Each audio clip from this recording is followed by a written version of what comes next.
In the time of the third quarter moon, we celebrate the Via Positiva. We look at this time to connect to the earth and realize that hospitality is earthiness, to reconnect to the cosmic hospitality of the world and to understand our place in it, and to celebrate with awe, joy, and wonder at all the many things, and to celebrate all of those things that connect us to ourselves, to each other, and to the greater world around us. With everything going on right now, it's time for us to lock arms and get ready to build that human chain around everyone that needs as we walk together down creation's paths.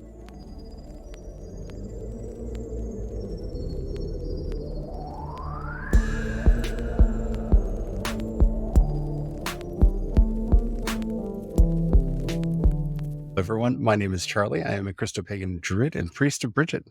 Hello, everyone. My name is Brian. I am a Christopagan druid and sous chef to the Doggo. Today, we're going to be doing what we do every month, going into the Via Positiva.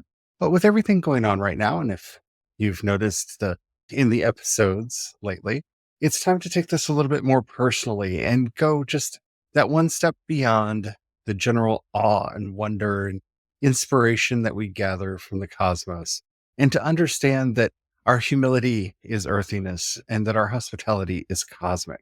And what that means is that we together like stone, and we hold arms, flow together like water.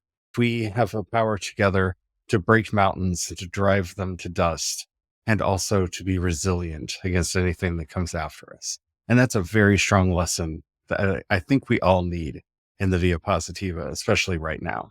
But before we get into all that, if you haven't already, don't forget to like, subscribe, follow, whatever the terminology happens to be on whatever app you're listening to us on. We do original Christopagan and Druidic episodes 5 days a week, and you don't want to miss anything because we have a lot of things planned and a whole bunch of fun stuff coming. So, Brian, squabble up. Squabble up. Yeah, that really is the lesson for today. Hopefully, we all wake up in the morning feeling good. We got our plans. We're going to go have a successful day. And life happens. Sometimes very rough patches of life happen. And the thing we need to remember is just to, as the phrase goes, squabble up. We need to brush our shoulders off and recognize that we got knocked around a bit and it's okay. It's time to go back at it.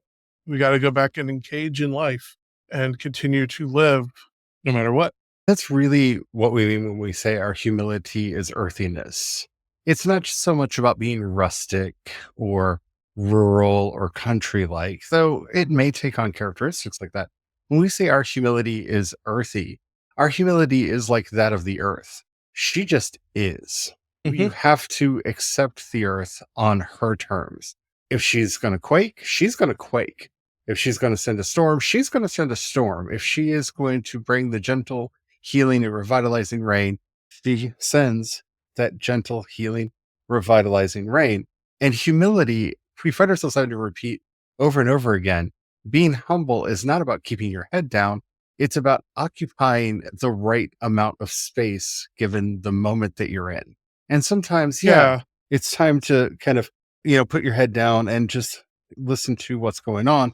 And sometimes you have to expand and take up more space.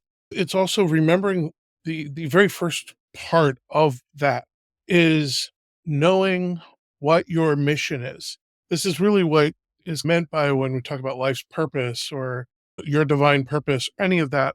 All is what your mission is. We all have our mission, and all of our mission is to make better. And so no matter what happens, the worst disaster could happen. All that means is we've got more to make better.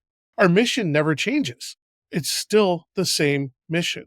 Yeah, we're here to do the restoration. That is the work that we're here. The world is Kitov. It is good, but it can always be better. See, good is not a final state. And what we think is good, the next generation will look at and go, ooh, but this can get better. Each of us can only imagine so far forward. It can only strive and work so far forward. And so it's for each of us to pick up and move that bar as we can. That really is kind of the heart of the Via Positiva. I like to think of this as connected to the season of autumn, that harvest time. And if you've been listening to the podcast for a while, and even if you haven't, you can go back to the archives. We did a lot of episodes about harvest this year. Harvest is such an important idea, learning when and how to bring in your mental, spiritual harvests, when to go out and do that reaping, to bring in, to have, and to hold, and when to store, and how to winnow, and all of the things that go into that. And that really is a huge aspect of the Via Positiva, is that welcomeness. That is cosmic hospitality. Cosmic hospitality is not just about making space for all of the diversity that's out there, but sometimes a star embraces everything around it through a extremely bright supernova. Sometimes it collapses in and becomes a black hole. Sometimes it nestles and cradles a whole bunch of planets around it so that one of them, the third rock from the sun, can have life on it. There are a lot of different ways to be hospitable, and we learn about that through our study of the cosmos and how to be welcoming and how to actually live in this world in a way that is natural and holistic and true. Most of all, honest. When I said that this is about humility, like I keep saying, isn't about shutting down or being quiet, which is how we usually use that term. Humility is about occupying our space, because you don't let other people intrude on your space. When someone comes and says, here are the rights I'm going to take away from you, it is the humble thing to do to say, no, you're not, because they are intruding on your space. They are not acting humble themselves. They are exceeding the space that they're allowed. Understanding that. And once we get a full notion of that, because that's where I think we forget that so much of the scriptures and holy texts and philosophy that we have over the centuries hasn't been written for people like us.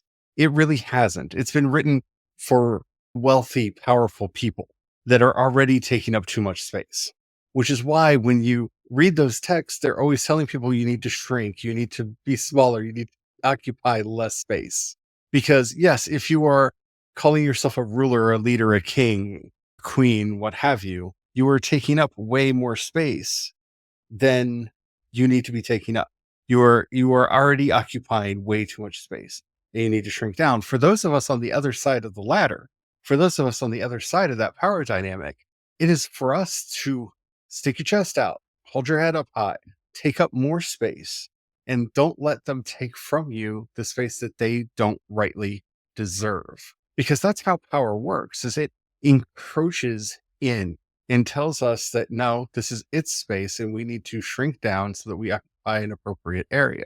We live in a country, at least here in the United States, that on paper has its power derived from the people. That is what we say to ourselves. Our founding document starts with the words, we the people, because that is the idea. We the people are granting these powers. The Supreme Court doesn't grant these powers. The Congress doesn't grant these powers. The president doesn't grant these powers. We the people grant these powers under the consent of the governed. And so, yes, we need to be loud and proud and speaking out and not letting government, no matter who's in charge, whatever power that they're wanting to wield, go into spaces that are not rightfully theirs. We have to look out for each other. And that is the great balance of trying to hold people together. I brought up planets and solar systems. If the planets are too close together, they're going to throw each other's orbits off, and everybody's going to either fall into the sun or out into space. They have to maintain their lane. They have to stick their lane. But some people need to be Jupiter, sitting out there, not all the way out, but halfway out, just far enough out so that it can catch all the stray rocks that are flying through the solar system that could hit those inner planets. It's out there taking charge and making sure that the inner planets are safe. It's out there protecting everyone else. It has to be bigger to occupy that space. Jupiter is so much bigger than Earth or Mars or Venus or Mercury, the planets in between it and the sun, but it's nowhere the size of the sun. It's occupying its rightful space because it's the size that it needs to do its job. It's the size that it takes to do what it needs to do. And I know what some of you are thinking. Charlie, everything came together by happenstance and nothing really has a job. That's one way to look at it. valid, 100% valid. That is a wonderful via negativa, the cup is completely empty way of looking at the universe. Life is here. Life exists here on this planet because Jupiter collected most of those asteroids. Only a couple of the big ones hit Earth. And when they did, they caused mass extinctions. We know of at least 2 times that that's happened. But considering how many rocks are flying around there, having only 2 of them hit Earth, having only 2 of them hit Earth allows us to be able to survive and exist on this planet. It's doing its part, it's playing its role. Our life is predicated on it being there. So whether it's there by design or by purpose, it has a purpose now. And I think that's what people misunderstand when we talk about purpose or goals or design, that they think that they are handed down from on high. Sometimes they are inherited. Most To of the time, they're inherited. to go back to the Hellenistic plot, it's not a Hellenistic plot. That's Aristotelian thought processes or Platonic thought processes that are plaguing your mind, causing you to think that there has to be some rigid design structure, which would then necessitate some kind of overseer to have produced said rigid plan. And this is one of those moments where I like to say, back to that both and, yes, life is chaotic, but there's still causes and effects. To get a little Buddhist for a minute, when you start observing those causal chains, you can follow them back, you can follow them forward. You can see how they're all connected now and interconnected. And yes, there's causes and effects. And you can, there is order in it. Yes. Was it a strict, rigid plan? Probably not. Most plans honestly aren't. And usually the really strict, rigid ones, even in small dealings like within one's life, generally those individuals find out they have to make changes. The plans change. Part of the thing. You can have a beautiful laid out plan and you'll find maybe 60-70% of it actually went out exactly as was planned. But there's always that other chunk that, you know. But on the other hand, yeah, you can, there's still the causal chains. There's still order in chaos, I guess you could say. There's still that This both and. And this is where that both and is really important because get caught on one side or the other. Either everything is predetermined or everything is assigned after the fact. And if I had a penny for every page that had been wasted on arguing which it is, when so often it's both or neither, it just is a lot of the time. And trying to fit everything into one mold or the other when it really is a 6 of one, half a dozen of the other kind of problem, it doesn't really matter if Jupiter was made to collect those rocks, or if Jupiter is just filling the function and role of collecting those rocks. Jupiter is collecting those rocks. And that's the lesson to get there. Finding your role. We are always looking for some internal sign or some inner voice or some guidance to tell us how we should be living our life and what our purpose is. And the answer often comes from outside of us. Are you the friend that everyone confides in? Well, maybe you're the confidant. You may not have chosen that for yourself, and maybe you need to set boundaries. This is where humility comes in because you're not fit for that role. And you need to let people know that, hey, you're just overburdening me with your problems and I can't take them right now. But there's a good chance if you're the confidant, if you're the one that everybody goes to with their problems and gets help and feels better, that is your purpose. Is that purpose assigned from heaven? Or is that purpose just the role that you have stumbled into because of your relationship with your friend group? Does it matter? I mean, seriously, does it matter? Doesn't I matter. And I like to paint an image. Imagine, a nice little creek or a stream that has nice little pebbles laid out in a very beautiful bottom, making a very beautiful bed. Did it matter if somebody went and put each of those pebbles in their specific spot to make that beautiful pattern at the bottom of the creek? Or that just random chance put it there? Because the thing is it took the first pebble to be in its spot, to occupy that spot so that others couldn't, so they could land where they needed to be to eventually create that perfect bottom of that creek bed. Because there's a lot of spots in a creek bed that aren't that perfect, like pebble laid out in that perfect pattern. But we still have those found in nature as well. That reminds And me of it's that same something. thing. Yeah. That reminds me of something a teacher of mine said to me once, scales on the koi. And I kind of looked at him and he said, "You're going to see people saying, well, this person bred these koi and created this kind of koi, but the koi put the scales where they are. That person didn't go in there and hand paint each and every one of them. And if they did, they need to go to jail. Those scales are where they are because of the nature of the fish. Now we can do what we can to influence them. We can do what we can to nudge them in the way that they are, but nature made it that way. We may have cooperated or cajoled nature to get them a certain way, but nature made them that way. But we have this problem where we want credit or blame. And I go back to this a lot. This horrible, insidious need for credit and blame. I don't care who gets credit for the scales being on the fish that way. They're beautiful. And even if a person could claim credit, they really can't claim credit because it was in the genes all along. They just coaxed it out.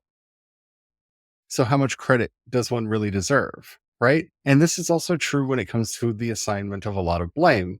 Similar things happen. Yeah, sometimes there's definitely, oh, that person did it. Don't get me wrong. But most of the time, we're looking for a scapegoat.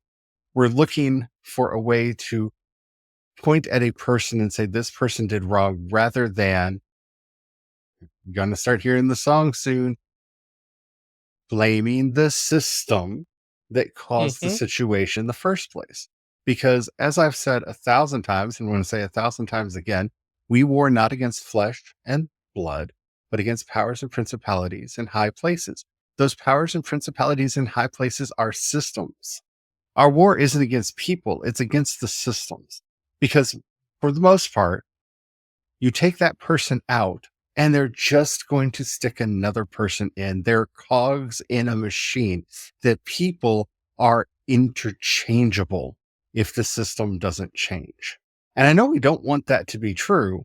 It more often than not is. There are very few systems, and they're usually heading towards the end of their lifespan, that are so brittle that if a person is taken out, the whole system collapses. Or because they were created by someone that was so narcissistic, they did not actually allow a system to grow around them. When they're removed, the whole thing falls apart because there wasn't a system there to sustain it going forward. That's what we're learning from the solar system. We're learning that system. The sun didn't put the planets there, but the planets wouldn't be there if it wasn't for the sun. We can talk about our ancestor stars that died so that all the elements would be here to put these planets together, to put us together. Those ancestor stars didn't make the solar system any more than the sun did. We all did our part, and each one changed and augmented the system just enough so that this solar system could come into being. This little universe that we live in, where we have our little planet with life, surrounded by all these other planets that help to make life possible. We would not have life on our planet the way that we do if we didn't have the moon. Like, we are all interconnected and interdependent. And that is the glory system that we live in. Start failing and start doing harm when they forget that basic interdependence and become parasitic and start taking. That's that lack of hospitality that we have to watch out for. That's that lack of humility that we have to watch out for. And those are things that hospitality and that humility is what we learn here in the Via Positiva, that help us see it when it's not being implemented elsewhere, and to recognize it when it is. N That's also why, we're told to from the tree of life, and we're warned against the suffering that comes from eating from the tree of the knowledge of good and evil, because the assigning blame and taking credit, that's knowledge of good and evil, is only a path of suffering. Uh, Life is seeing those is just that awareness where, yes, you can recognize this caused that, but it is not, but it is without blame. It's without judgment. It is just being aware. And it's okay to acknowledge causes as long as there isn't a judgment attachment to that. And that becomes a subtle difference and something that we learn in this Via Positiva path, being able to step outside of ourselves gives us such a strong foundation, Because that's and where can build from. because that's where we find our awe when we take that step outside, when we move that one step out where we can see how things fit together in that grander cosmic scale. There's so many themes embedded in the Via Positiva. You could spend an entire life just trying to understand and develop a mastery of all of the different skills and talents and subtleties that are present. But it's also about remembering its connection to the other three, that it's in union with the via negativa, in union with that letting go and that absence, that emptiness, that it helps to bring forth creativity, that via creativa, it's going outside of ourselves. You don't live your entire life in path one.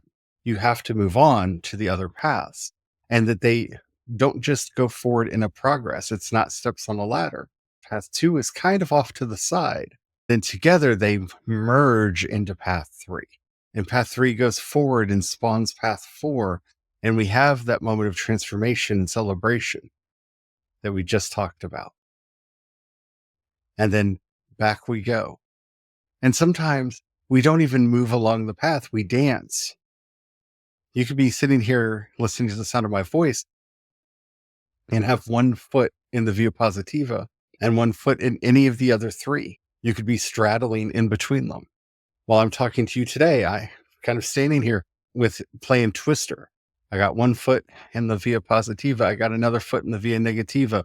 I've got my head kind of turned over to the side so I can get into the Via Creativa so that I can get this podcast recorded and done. I've got another hand reaching out towards the Via Transformativa because of all of the work that I've got to do and the change that I need to be a part of and that transformation that I need to be doing. I'm playing Cosmic Twister over here, and I would bet money that the rest of you all are too. It's not just going outside of yourself, it's going outside of your comfort zone. Because the Via Positiva is the ultimate comfort zone. It's the place of awe and wonder and delight and hospitality and humility. And you can just sit here forever in your cottagecore wonderfulness and just live here and pretend that the Via Negativa isn't happening and pretend that the Via Creativa doesn't need to happen or the Via Transformativa doesn't need to happen, that we don't need to be creative or change or acknowledge the pain and the grief and the letting go. And did we just build the palace that Siddharth's dad built for him? Oh, we did. Which means eventually, if we build that for ourselves, we're going to have the four sights. We're going to see the old person, the sick person, the dying person, and the dead person. We're going to see four sights and start asking questions and starting to see that via negativa that leads us out on the creative path so that we can go find change. Because even if we tried to build that palace garden to keep us from seeing the other four paths, we would eventually be called out from it. Because eventually somebody's going to get sick. Somebody's going to get injured. Somebody's going to die. Some change is going to enter in. Somebody's just going to get old because age comes for us all. That's why when we tell stories about Shangri-La, nobody gets old there. Everybody stays the same age. Because if there's no sickness and there's no death, if there's aging, you'd notice change. The only way you can stay in bliss is for everything to be the same forever. Oh, that doesn't quite sound blissful to me. That sounds monotonous to me because that means the same people are going to win the games every time. Or maybe there couldn't even be games at all because isn't a game through all four paths where you're coming together in path one and losing stuff in path two, being creative in your strategy in path three and celebrating because somebody won in path four. Oh, even a game, you have to go through all four. So we'd have to get rid of the games. We have to go out. We have to go outside of ourselves. We have to see that greater, wider world and find our place in. And especially with everything going on right now, my heart is really telling me that it's about focusing in on that hospitality and humility, learning how to connect with others around us and keep and maintain that connection, learning to not only take the space that we need to be taking, not to cede our space to others who want to take it. I hope this has helped. I hope this has been helpful for you. Have a third quarter moon. I would love to know how you are celebrating the Via Positiva this month. What are you meditating on? What are the thoughts going through your head? You can let us know in the comments. If you're listening to us on YouTube or Spotify, you can leave a comment right there. If you're listening to us anywhere else, even if they say you can leave a comment, they do not notify us, so we will not know. But you can leave a comment there anyway, because engagement is magic. And then head over to Creations Path, click on chat, and you can leave a message there. We will be able to see it and get back to you. While you're there, if you happen to have a few dollars you can pass our way, we offer monthly and annual memberships. Thank you, by the way, to everybody who does that. You all are amazing. You can also support us on Patreon and Ko-fi. I am CE Dorset on both. And if you don't have any money to give right now, or if you're not sure that we're the kind of people that you want to give your hard-earned treasure to, I completely understand that. But if anything that we've done has helped you out, maybe share it with somebody that you think it would help, because that is the real reason we're doing all of this. And as we're heading out today, I want to do a very unorthodox prayer, because for some reason, when I'm thinking of exactly this time and energy that we're in, oh, sweet Joda Bai, wife of the great Mughal emperor, whose life was so much struggle and strife, who learned to take the space that she needed for herself, making even her husband have to bend so that he honored the space that she needed. And in learning to honor the space that she needed, to honor the space that her people and those in her nation and country needed. Help us to find the space that we need to occupy, and to have that strength and courage stand our ground. Amen. Amen.